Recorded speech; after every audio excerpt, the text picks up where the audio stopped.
Assalamualaikum warahmatullahi wabarakatuh. Terima kasih kepada Bapak Ibu mahasiswa Universitas Muhammad Nasional Tinggi, Prodi Hukum yang saya banggakan. Terima kasih sekali lagi saya ucapkan bahwa di dalam pertemuan pertama kita hari ini, kita nantinya akan membahas berkaitan dengan mata kuliah kriminologi dan viktimologi. Kita mengetahui bahwa memang secara besar kriminologi itu berbicara masalah kejahatan.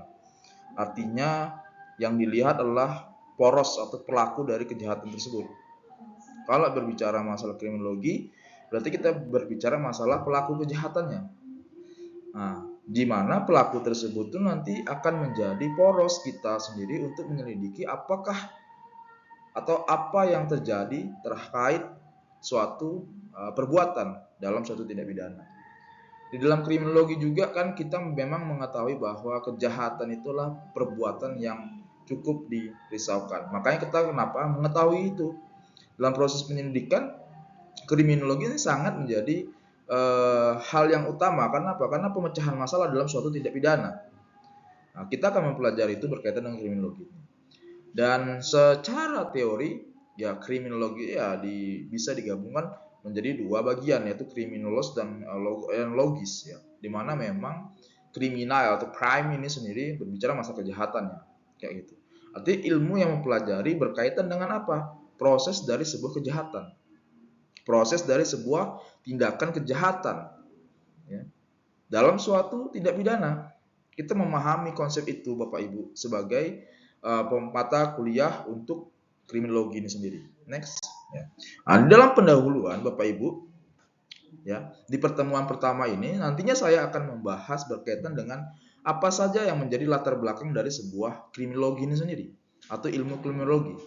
Karena Bapak Ibu pasti nantinya akan mengetahui bagaimana apa yang dilakukan, bagaimana dia melakukan suatu tindak pidana, apa saja ciri-cirinya kayak gitu.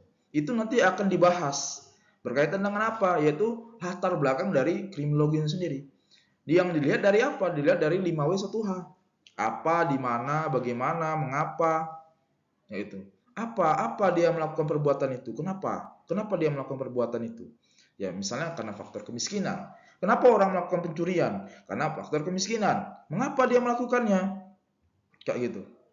Bagaimana dia cara melakukannya? Itu akan dibahas secara ilmu kriminologi. Bagaimana cara dia melakukannya? Oh, pertama diam-diam. Kemudian memantau kan. Habis itu dia lakukan pencurian dan lain sebagainya. Nah, itu juga masuk nanti ke dalam bagaimana proses penyelidikan itu masuk ke dalam unsur-unsur kriminologi itu sendiri. Itu adanya di latar belakang. Kemudian baru hubungan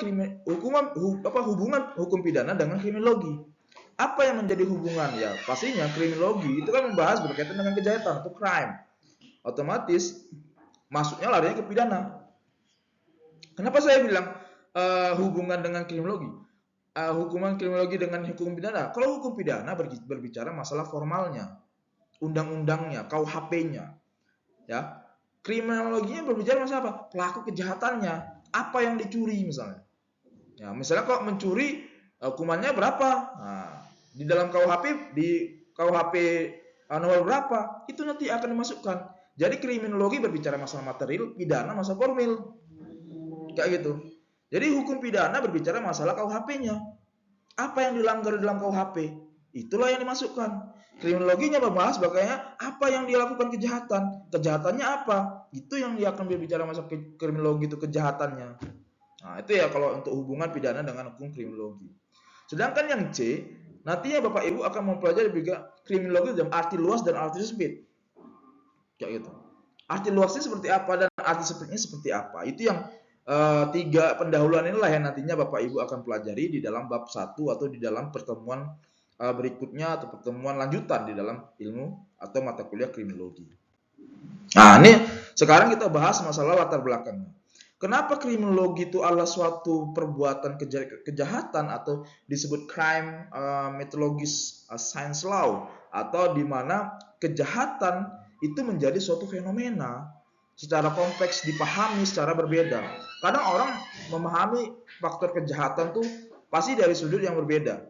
Kejahatan tuh misalnya ya diperlukan. atau kejahatan itu memang tidak diperlukan, menjadi pro dan kontra akhirnya. Kenapa menjadi suatu fenomena? Karena memang suatu kejahatan, perbuatan kejahatan ini pasti merugikan orang lain kayak gitu. Artinya suatu fenomena. Plato juga menyatakan bahwa memang emas dan manusia itu merupakan sumber dari banyaknya kejahatan. Dia melogikakan bahwa emas itu kan sebuah mutiara bersih lah ya, yang siapapun pasti menginginkannya, dan orang pasti akan mendapatkan apapun demi emas tersebut. Maksudnya diapakan dengan sesuatu yang dia akan ambil, otomatis apa? Yaitu bagaimana cara dia mengambil itu. Apakah dari segi positifnya, apakah dari segi negatifnya? Kalau dari segi positifnya orang akan bersaing. Tetapi kalau orang dalam segi negatifnya, kriminologi masuk ke situ. Pelaku kejahatan itu muncul dari segi negatifnya. Ya. Dengan adanya emas itu, dia orang akan memperebutkan sesuatu hal, otomatis dengan cara apa ya? Betul-betul kejahatan, bisa saja dibunuh kah agar dia bisa bebas untuk mendapatkan emas tersebut kah? Ataupun hal-hal lainnya seperti kayak meracuni kah dan lain sebagainya kah, mencuri juga.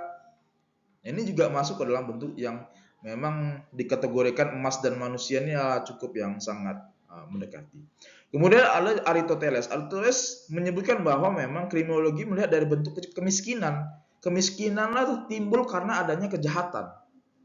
Ya, kalau kita lihat di manapun di Indonesia, banyak kasus-kasus kejahatan tidak pidana dalam bentuk kriminologi itu faktornya banyak kepada bentuk kemiskinan.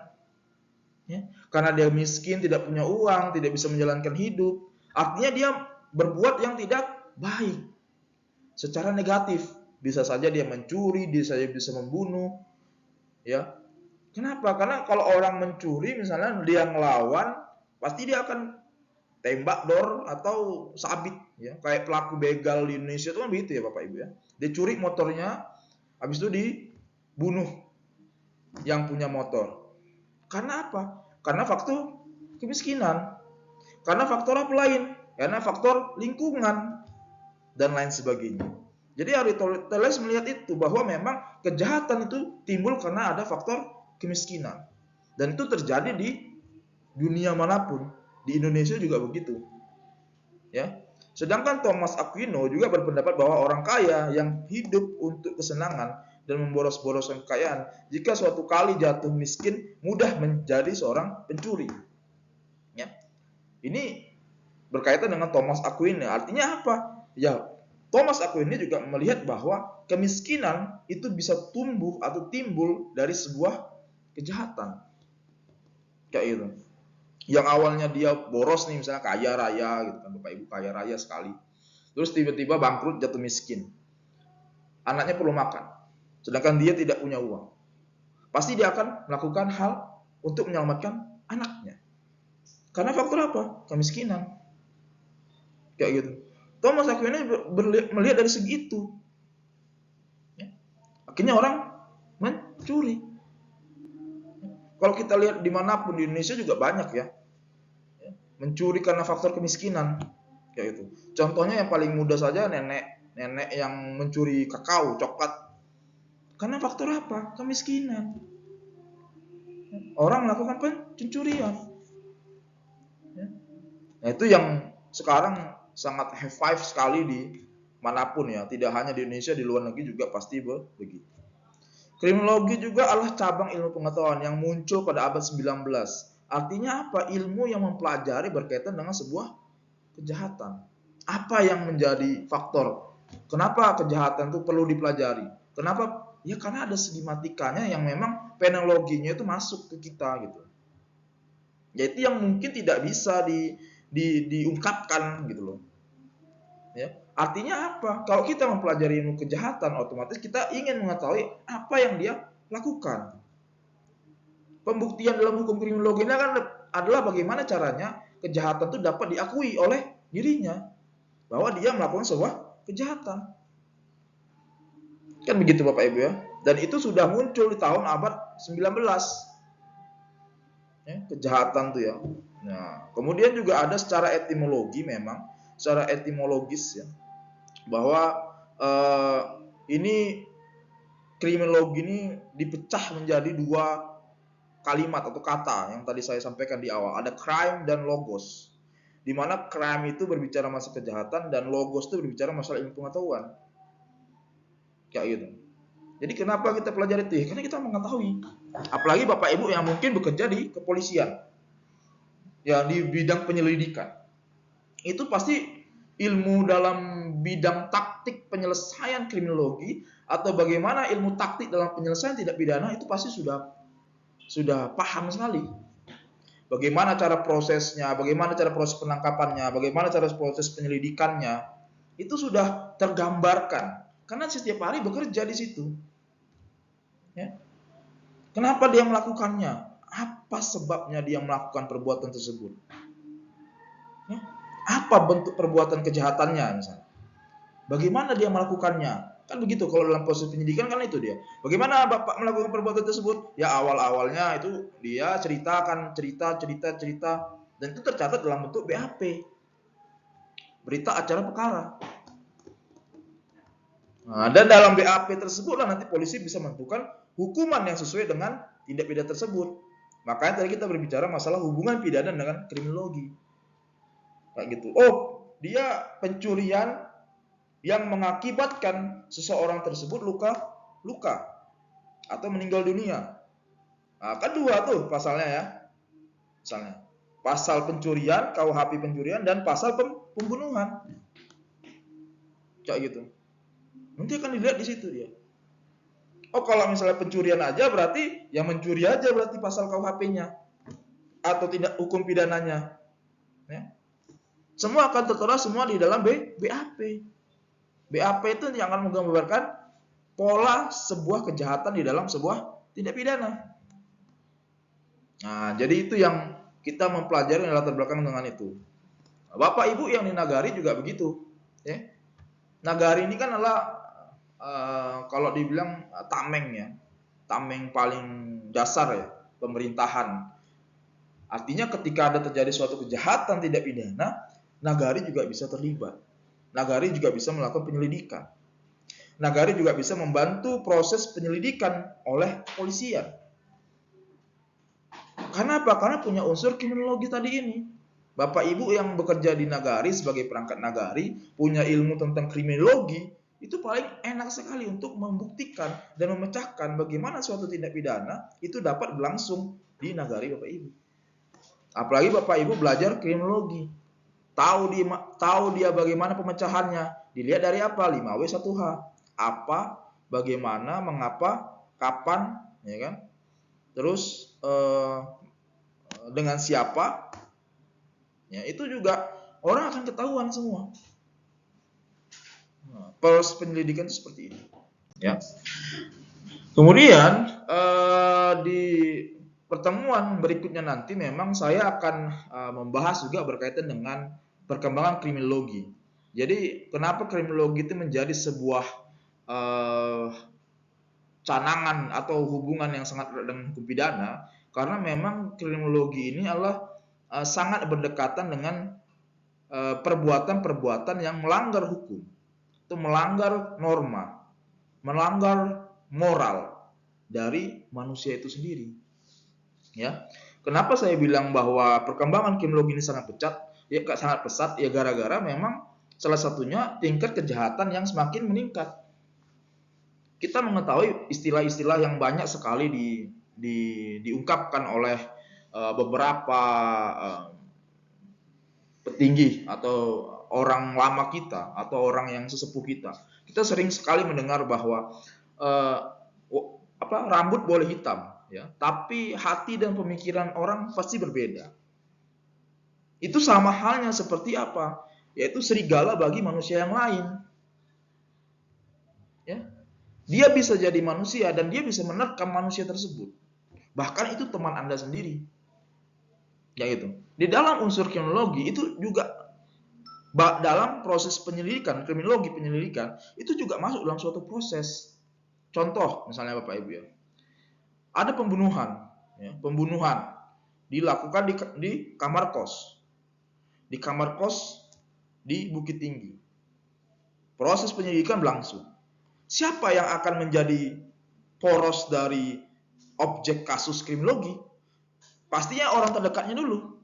Misalnya kalau cewek tersebut punya pacar atau punya suami, ya pasti yang akan melakukan penyelidikan adalah kalau nggak suaminya ya pacarnya. Kedua siapa? Yaitu orang terdekatnya. Siapa? Bisa saja keluarga, bapaknya, ibunya, saudaranya, pamannya. Itu dia titiknya.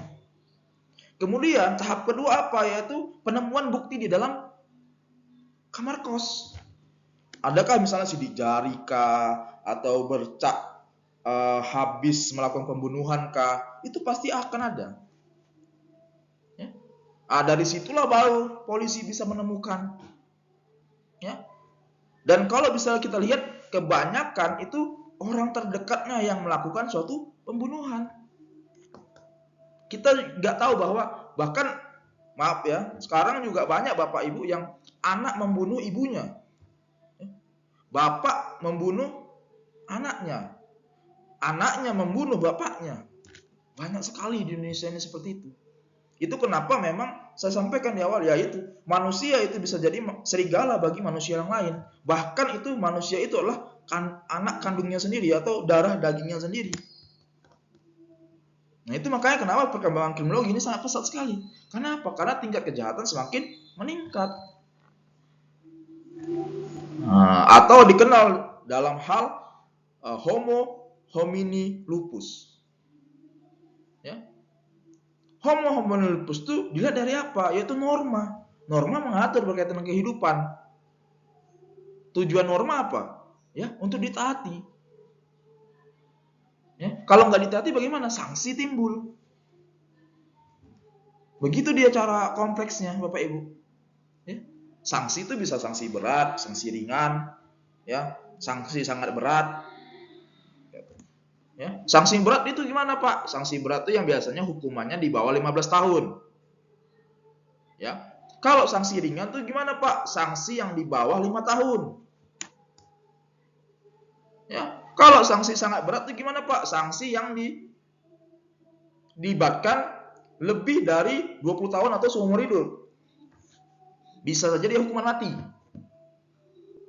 Itu dia kriminologi tuh, berbicara masalah sanksi. Jadi kalau misalnya, berarti dia kalau misalnya di bawah 5 tahun, berarti sanksi ringan. Sanksi ringan, Pak. Berarti agar kalau sanksi ringan tuh suatu saat bisa wajib lapor.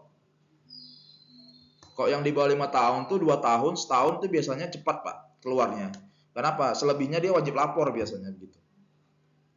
Nah, itu yang kenapa sanksi itu masuk. Awalnya dari sanksi apa? Karena pasti ada norma kehidupan di dalam masyarakat. Hukum pidana bekerja akan itu. Ya, bekerja akan kehidupan.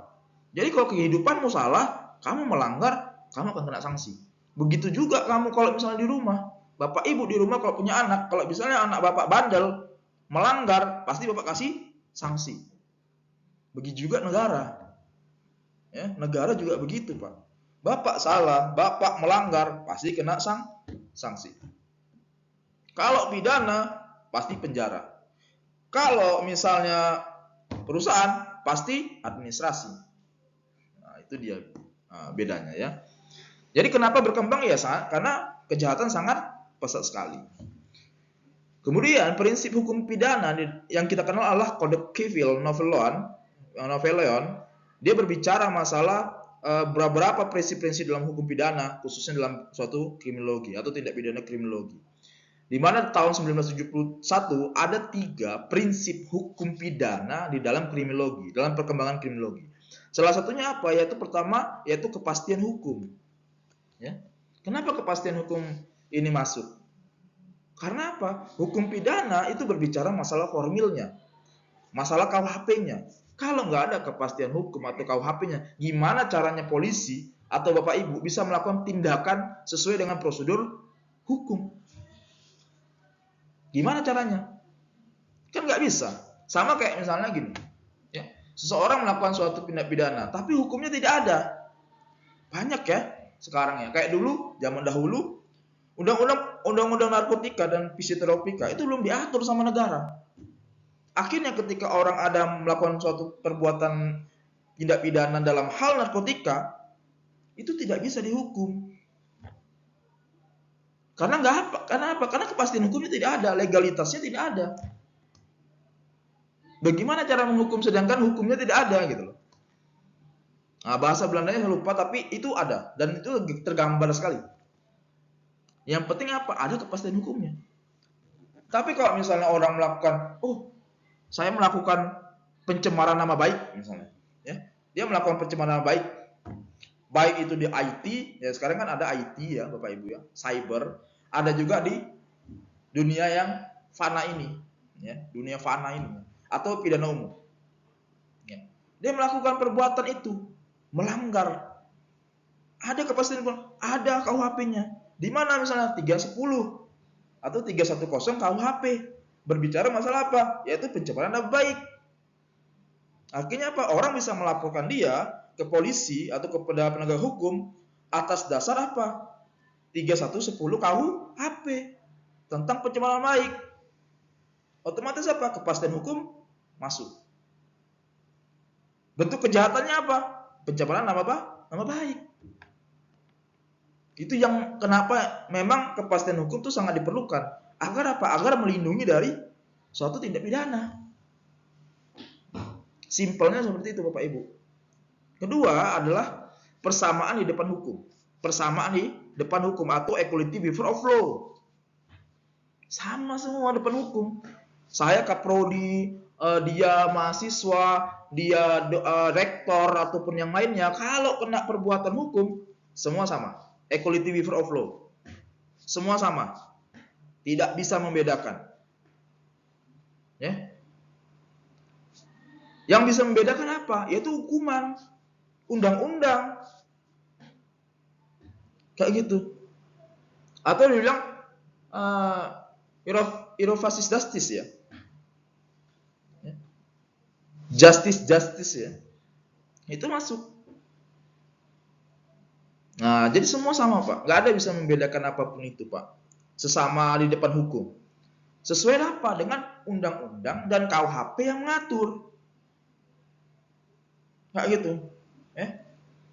Pasti sesuai dengan itu. Sama halnya orang kayak tadi misalnya saya contohkan membunuh. Orang yang membunuh sama orang yang merencanakan pembunuhan itu beda.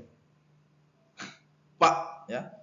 Contohnya gitu, undang-undang ya, KUHP, pembunuhan sama orang KUHP dalam perencanaan pembunuhan itu beda hukumannya. Kalau pembunuhan itu hukumannya 15 tahun penjara, perencanaan pembunuhan itu hukumannya 20 tahun penjara atau seumur hidup. KUHP mengatur itu.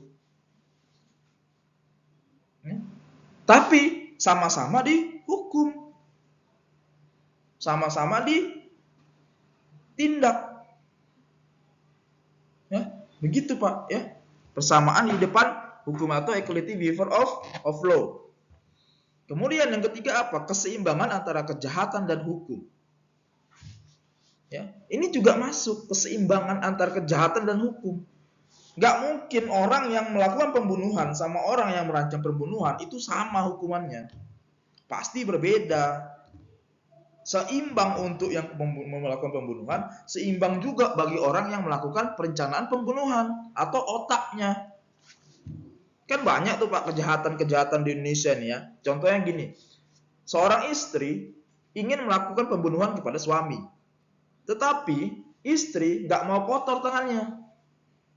Menyuruh penjahat, ahli pembunuhan. Ya, dibayar dia untuk melakukan pembunuhan kepada si suami. Contohnya kayak mana? Kayak siapa? Kayak istri hakim yang divonis hukuman 20 tahun penjara tahun 2021. Ya. Itu. Kenapa? Karena istrinya ketahuan selingkuh. Tapi daripada misalnya suaminya tahu dan merajalela, akhirnya apa? Si istri meminta kepada seorang penjahat, ya, ahli dalam bidang pembunuhan, untuk melakukan pembunuhan kepada si suami. Yang saat itu suami itu seorang hakim. Ya gitu. Itu yang artinya apa ya? Pasti nantinya hukuman antara dia seorang pembunuh sama dia hukuman dia seorang perencanaan merancang suatu kejahatan pasti juga akan berbeda. Nah, itu kenapa prinsip hukum pidana itu masuk di dalam 3 kategori di dalam kriminologi, perkembangan kriminologi. Ya. Kemudian yaitu ilmu bantu dalam kriminologi. Ya, ilmu bantu dalam kriminologi ini masuk. Nanti kita akan pelajari lebih lanjutnya berkaitan dengan ilmu bantu dalam sebuah kriminologi. Ya, Bapak Ibu ya. Nah, jadi mungkin ini saja yang bisa saya sampaikan berkaitan dengan materi pelajaran kriminologi kita pertemuan pertama. Lebih dan kurang saya mohon maaf. Saya tutup dengan Assalamualaikum warahmatullahi wabarakatuh.